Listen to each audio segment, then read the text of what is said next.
we have on the line here Paul Wong and Kellen Reed. Let's start with Kellen. Kellen and I met at where did we meet? Portland, right? I think we met first up in Portland at one of those playoff games, and then we met again officially at the Celebrity Golf Tournament in Lake Tahoe. Oh yeah, that's right. Yeah. Kellen hit up basically Let's Go Warriors on Instagram, and you're an aspiring journalist. Is that correct? Well, yes, I'm very interested in sports journalism in general, but just a huge Warrior fan and a huge fan of all the media and everything surrounding it. So it's all really interesting to me. And you're over there at Oregon Duck. That's right. Yeah. People can see. Oh yeah. Go Ducks, baby. All right. And then we got Paul Wong here of We Believe fame.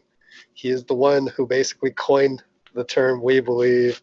I know you're the most humble guy. You're like Steph Curry, but man, it's an honor to have you here on the pod and on YouTube. You know what? It's a blessing actually to be on here.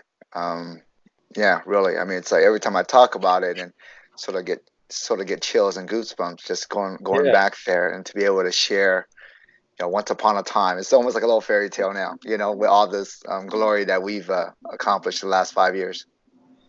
Yeah, and I'm currently in the airport at New Orleans, but don't worry, do this all the time, and it's actually really quiet here in baggage claim.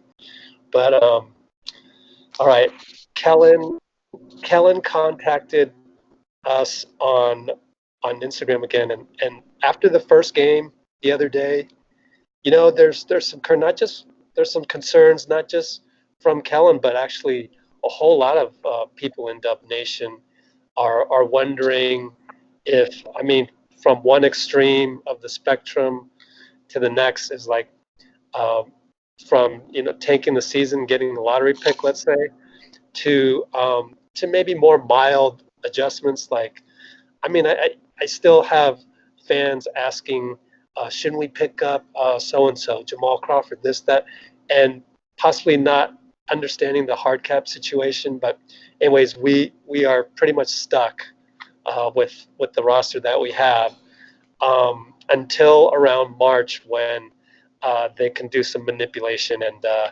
maybe get a buyout guy, whoever it may be, a veteran. But I digress.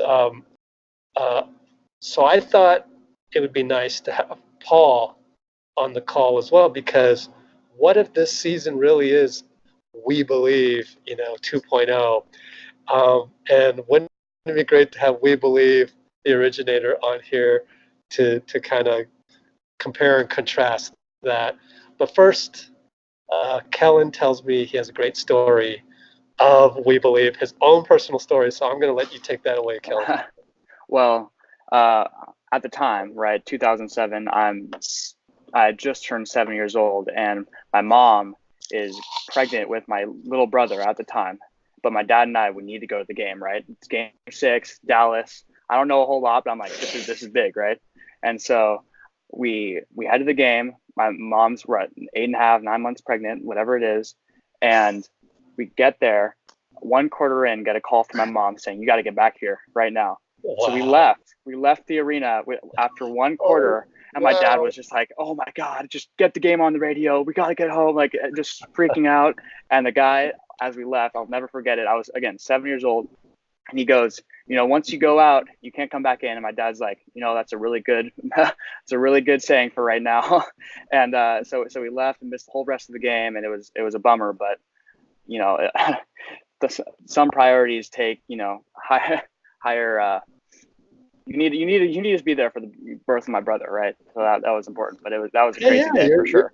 But your brother was born on that particular day? Yep, that's right. That's sick. Mm-hmm. Nice. And so, Paul, what were you doing that day? Not as extreme as Kellen here. Wow, I'm sorry. You're God. Thank you so much for sharing. Actually, Kellen, I'm not sure you know this, but what you just described about you being your dad is actually the whole behind the scene behind We Believe. I'm not sure you're aware of that.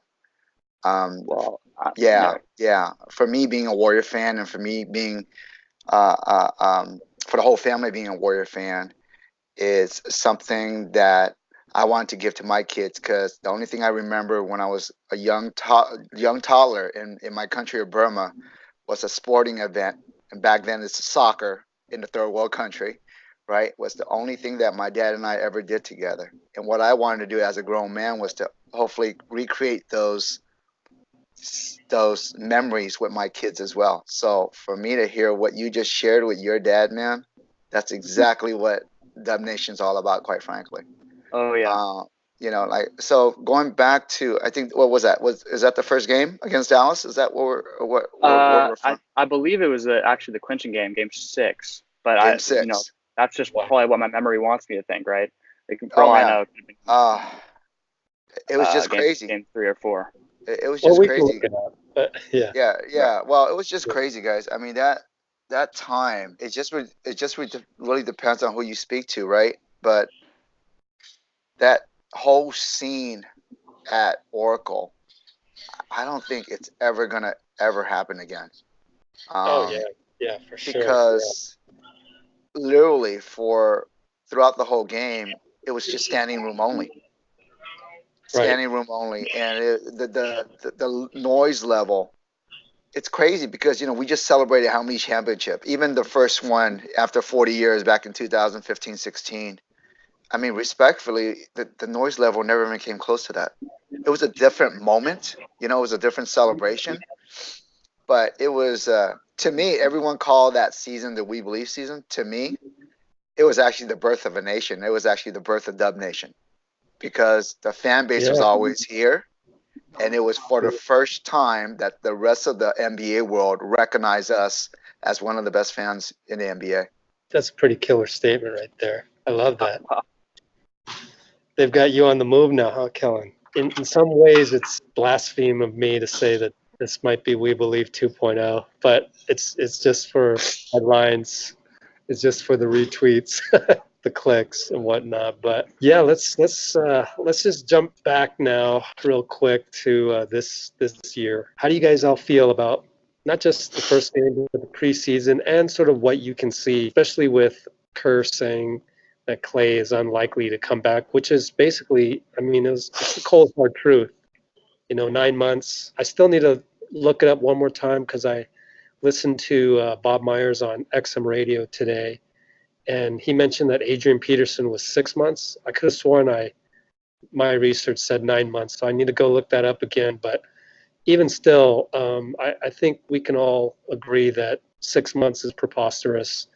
9 months would be incredible, and 9 months does play out to April 1st, 2020. And I think a lot of people forget we're supposed to have Willie Cauley-Stein in the middle there for a good chunk, and then Looney went out with injury. Hopefully he'll get back. But given all of these variables, how do you feel about the upcoming season? For me, after game 1, obviously I'm saying, all right, let's just trash the whole season. Like, no, like we're gonna have to face these guys in the playoffs. Have to face the Lakers. The Rockets are even better now, even though we usually can handle them. So that's my thoughts directly after that Clipper game. But when you think about it more, we have all these pieces, right? We have everyone under contract right now, that the big guys, and the real problems that I see, obviously, and these are clear, are the defense and the rebounding, right? And so solving those problems this season, I feel like should be a priority. And then however that solution, whatever that solution is, getting the chemistry right on the floor, right? Because there's all these new guys. So I'm thinking, like, just have to see where these first 2 months take us and what moves the Warriors decide to make, and and then we'll have to go from there. But I mean, I think we could still make the playoffs. So, once we're there, who knows where we can go, right? Well, since you're dubbing this We Believe 2.0, why don't we follow that script? Because remember, it wasn't until, what was it, January or February of that season that we turned on the switch, when Barron came back healthy. Because the first half of the season, it was just bits and pieces, and we were not healthy at all. And it wasn't until that Detroit game that everything came together, when we actually had a full squad on the floor. So since you're dubbing this, why don't we just follow that script and see where it goes. But I again, there's definitely caution. But for me, it's a little bit of a different caution. I think I'm a little bit. I'm trying to get a good gauge of the vibe of the new Chase Center, because we can't really control as fans what's going on the floor, but we definitely can control what's going on in the stand. So to me, I think that's more of a concern that I have personally as a fan than I do with the players on the floor, because I think like Kellen mentioned, let them figure out the pieces. We have great leaders on the team right now with both Draymond and Steph, and I think D'Angelo is going to come along really. It's going to come along naturally. But I think for me, I think it's just a matter of the fan base, because we believe originally started from the fan base and sort of became an extension of the players, right? So we can only control what we can, which is being the cheering section. Have you been to Chase yet, Paul? I have. What was it? I was there on Thursday. Yeah, that one's tough to gauge because Absolutely. pretty much a blowout. So yeah, we'll just have to see, and a lot of players are saying that as well. Even Steph, it's like we'll just have to see. We want the same kind of vibe. Steve Kerr has even said that they designed Chase to have the right acoustics where the crowd noise would bounce off the walls the right way. Yeah, I mean, aside from I thought the intros were incredible, and Clay getting up there in front of 18,000 people. Oh, that was great. Which he's come a long way. I said this in another podcast recently. I just remember, I think it was 2 years ago, maybe a year ago, he had to do some talk at USF. I guess I can't remember who was there, like maybe Bill Cartwright or something, some Bay Area related thing that had a Warriors flavor. And Clay was asked to speak, and he had some notes, and according to Warriors PR, Raymond Ritter told the story, and he was like fumbling with the notes, and it's like, man, Ray, maybe I should just wing it. Ray was like, yeah, man, just wing it. You're good. And so he winged it, went on there, and basically passed with flying colors in front of a small audience. And then now look at him now, right? And he's I don't know if you guys saw the video of him at his golf tournament where he's like, him and Franco Finn are doing the auction thing. Anyways, I'm going off on another tangent, but I just thought Clay, man, he's come a long way, and now he could be a motivational speaker. Just like that. Right. That would be crazy. Funny, yeah. Well, he sounds better in those post-game press conferences now too. I mean, he comes across as someone who actually wants to speak to the media in some way. At least that's from what I've seen, like more recently. Yeah, and I felt he held his own against Chuck, right? Yeah. Oh yeah. Yeah, I think that's the thing with Clay. He's just so approachable. Yeah, he's really, he's really evolved. I saw a tweet somewhere where they said Clay has had a new version of himself every summer since the first trip to China. And yeah, that's so true. That's so true. I mean, he looked great too. So, Laura had a hand in that outfit. Oh yeah. Yeah, it's interesting, Paul. You mentioned how your concern is with the crowd and not so much the team. And a friend of mine who is an NBA agent, he was in Memphis just the other day. Sent a picture of the pregame, Memphis and the Bulls. Right, it was empty. That arena was just barren. Although they did sell out, and eventually people got in there. There was no hype whatsoever pregame. Oh, yeah. As we still have at Chase, mainly due to Steph, I would say. I thought it would be a good opportunity to just kind of mention that what I do at Let's Go Warriors, it's supposed to be sort of like wins and losses proof.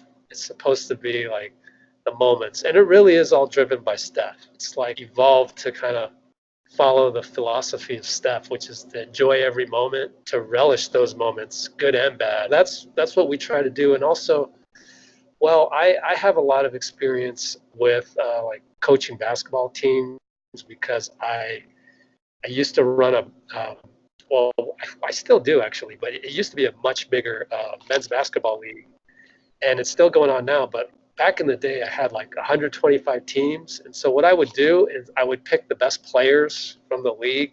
We go to some amateur basketball tournament somewhere else and bring like all-stars from my league, which is called Dream League. So shameless plug right there. But so we'd have the Dream League all-stars, and we would go around. And yeah, I had like the best guys from my league. We would walk into like a tournament in LA, really confident. Once in a while, we would actually be pretty successful. Like I'll never forget our trip to New York. I had this guy that eventually played in the Philippines, who actually played college ball with Chris Haynes. Chris Haynes, the point guard, and this guy Josh Urbistando, actually wrote an article about him being sort of like the Philippine Steph Curry, because he has a wife, a kid, and they're almost, I mean, they're basically celebrities out there. So there's a lot of parallels with Steph circa 2011, 12, 13. So I wrote that on the old blog, Golden State of Mind. I'm just bringing it all back to say, like, I've been a coach of such teams going out to various tournaments and stuff, and it's so hard. It's really hard to not just blend together talented guys, but for Steve Kerr to have to blend together all these young players who haven't really had the kind of the getting beat up in the NBA for a while. First of all, just they don't know the ropes yet. They're totally wet behind the ears. And so there's been a lot of criticism of Kerr that I've seen, or maybe it's just vocal minority. I reported yesterday that the Warriors would take the day off, go to OKC today, where they had practice. And then I think this was on YouTube. It could have been on Twitter. 2 most angriest places on the internet. and they're like, what? They had a day off? No, Kerr should be this, that. In the summer, he should have been hanging out with the rookies and this and that. And it's just like, oh, God. Well, for me, it seems like the blame always falls on Kerr when something goes wrong, right? And no matter how many championships you win, it's always going to fall right back on Kerr, because some people seem to think he's not a good coach, or he can't. No, he's just the guy that watches Steph shoot threes, right? You know, I don't know. The whole pick and roll thing, yeah. Yeah, right. So I went to XM Radio, and they had all these XM radio spots that they did at practice. I was there when I saw them. I saw Bob Myers talking to Justin Termini and Greg Anthony. By the way, I just got to say, Greg Anthony, that guy's tremendous. He asks his questions in a respectful way, and yet he's very knowledgeable. Like he had a feeling that Bob Myers would feel very handcuffed by this hard cap, but looking ahead to this summer, he had a feeling that Bob is going to feel very free, like the shackles are off, and that he can make some moves. So that's something to look forward to. And also just going back, like they interviewed D'Angelo, they interviewed Steph, even like D'Angelo saying he came in and he wanted to go work out with Steph right away. Steph said, sure, come over. Maybe a lot of people know about it already, but they did spend a couple days together working out with Brandon Payne, the trainer. And D'Angelo was like, man, Steph's got it all laid out, like everything, like, you know, what they're going to do in there, the recovery after the workout. And so he's learned a lot already from Steph. I remember his quote on Instagram for that when that workout happened, and you said, got better today. Let's go Warriors. Let's go Warriors. Let's go Warriors. Let's go Warriors. Let's go Warriors. Let's go Warriors. I guess I just wanted to say that we at Let's Go Warriors try and find those moments. The basketball process is a little bit more enjoyable rather than just the wins and losses. And so we want to try and go through all the trials and tribulations, but a lot of it is really just glimpses into what guys can do. Even like Kai Bowman, the guy is like, he's got to have like a 42 plus inch vertical, and he attacks the rim. Santa Cruz is lucky to have him, and they'll get to see him. So something as unexpected, like we have 14 guys, so he's the 16th guy on the roster at the moment. But to have a glimpse of that, they were playing one-on-one, and then they had a dunk contest.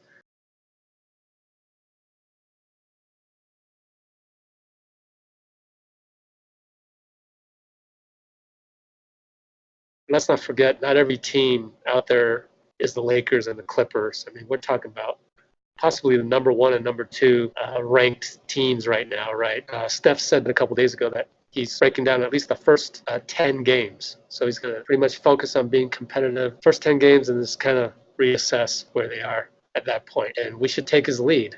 Lots of times I feel that Dub Nation fails to take Steph's lead. What do you guys see coming up? So we have New Orleans doesn't have Zion, obviously. And then after that, come back home. I think, hopefully I'm correct, Phoenix, and then I think it's the Spurs coming up. What do you see in the first 10 games for you guys? Let's go with Paul. You know what? Quite frankly, I'm actually excited again for Warriors basketball. I mean, shame on me because the last 5 seasons it will be call me in April, you know, quite frankly. And this sort of reminds me of literally going back to the days where I would watch one win over and over and over.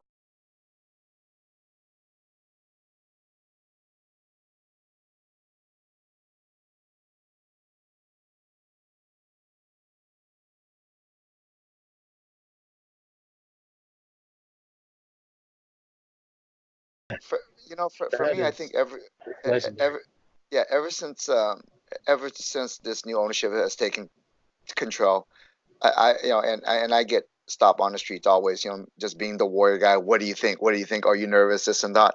The answer is simply no, because it's one of those things where we have a very competitive ownership group, and if you can sense it, they do not like to lose, and every whether it's a business or any type of leadership, everything stems from the leadership and the direction that the organization is going to go. And with that being said, with Coach Kerr, with Laker, Gruber, Bob Meyer, we're in great hands. I joke about it when people ask me that same question. What do you think? I say, I don't. I just work so I can pay off the tickets. Yeah. That's the only responsibility I do. And at the end of the day, I enjoy. I'm still a Warrior fan no matter what happens at the end of the season. So the first 10 games, I just want to enjoy a basketball game again. Shame on me. I've gotten to the point where call me when it's the playoffs. So now for the first time in a very long time, I'm actually anticipating on just watching or listening to Warrior basketball game. Yeah, it's kind of like that for me too, in terms of like, what do you think? Well, I'm gonna go to practice tomorrow and watch Steph shoot around. So, excuse me, I gotta go record that for Dub Nation, and I'm too much of a gym rat. All of that is great, because I totally agree that it's going to be an interesting season, because it's not like, let's just skip ahead to April already. We want to see the playoffs, right? We want to sweep the first 2 rounds and then get it going, right? It's not like that. So for me, it's looking at all these young guys and who's going to fill which role. And, defensively, that's our biggest struggle, right? And so I'm thinking these guys like Jacob Evans, great defender. He needs to step up, needs to come into a higher role. How can Jordan Poole impact the offensive end too, and play defense and get valuable minutes? So all these guys, pieces are going to come together at some point, in my opinion.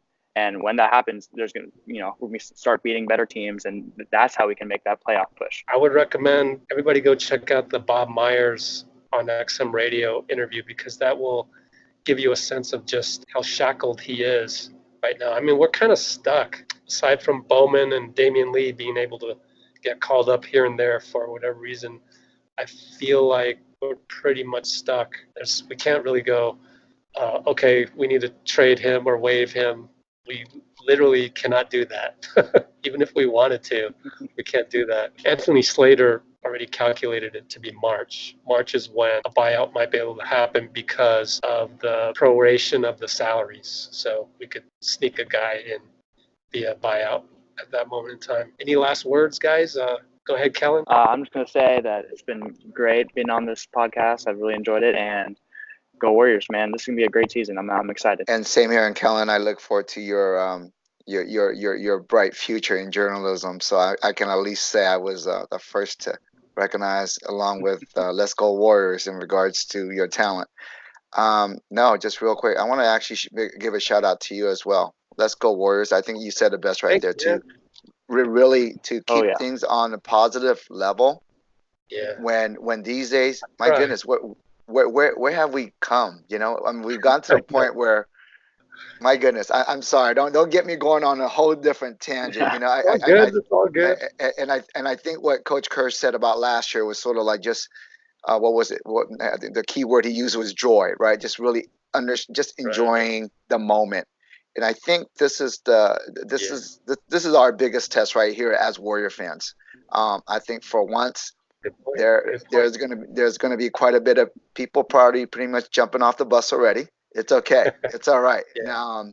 But that being said, keep doing the positive work because we really need it, and especially now with social media everywhere, everyone's just waiting for some type of a word or whatnot just to link something negative. So as a fan, I really truly appreciate your work, and please continue doing that. And in terms of the Warrior fan base, in terms of the Warriors, we're in great hands. Let's just enjoy the process. And again, when We Believe 2 happens and it's like 8th seed, I started screaming like going to the arena on Thursday. My wife had to calm me down. I said, "Babe, can you imagine if we just get into the playoff? It'll be like all over again." You still got your placard, right? We believe playoff. Oh my goodness. Yeah. Might need that in April, bro. Hey, well, actually, the biggest challenge I have, and I said this to the ticket rep was, man, they're so strict with the new Chase Center. I'm not sure how I can actually sneak in my signs anymore. For real? Oh man. Okay, I will do everything in my power. if we're like fighting for that 8th seed at the end of it, believe me, I'm gonna do everything in my power to get you and that legendary placard. I mean, dude, we need to have that like bronze. But really, no. I mean, but thank you, Kellen. Man, you know what? Like I said, you're the future of Dub Nation, man. Just keep it bright, keep it going. You know what I mean? But thank you so much for having me on today. It's really been a blessing. Let's go Warriors. Say it again, Clay. Let's go Warriors. Let's go Warriors.